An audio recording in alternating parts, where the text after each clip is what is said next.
Bonjour, bienvenue sur Objectif Math.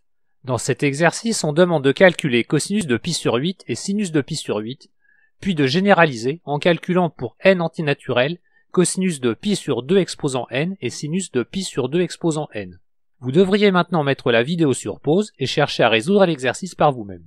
On commence avec le calcul de cosinus de pi sur 8 et sinus de pi sur 8. On connaît déjà cosinus de pi sur 4 et sinus de pi sur 4 qui sont tous les deux égaux à racine carrée de 2 sur 2. Et on connaît la formule de l'angle moitié, cosinus au carré de x sur 2 est égal à 1 plus cosinus de x sur 2.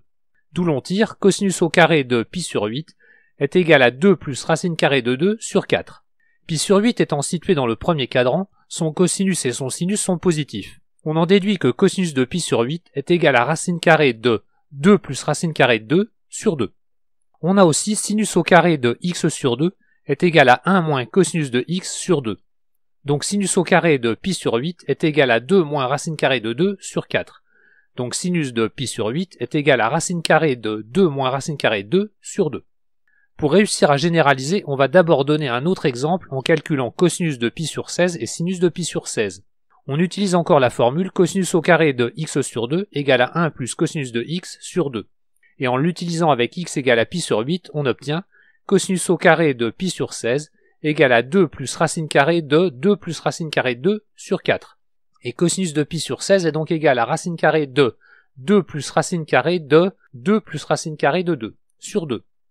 On utilise à nouveau la formule sinus au carré de x sur 2 égale à 1 moins cosinus de x sur 2. Ce qui donne sinus au carré de pi sur 16 égale à 2 moins racine carrée de 2 plus racine carrée de 2 sur 4. D'où sinus de pi sur 16 est égal à racine carrée de 2 moins racine carrée de 2 plus racine carrée de 2 sur 2. Et voici la formule générale que l'on peut démontrer par récurrence. Pour cosinus de pi sur 2 exposant n, il y a n moins un symbole racine carrée.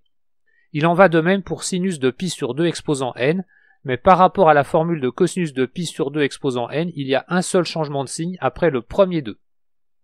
Voilà, cette vidéo est terminée, vous pouvez me laisser des commentaires et me poser des questions. À bientôt sur Objectif Math.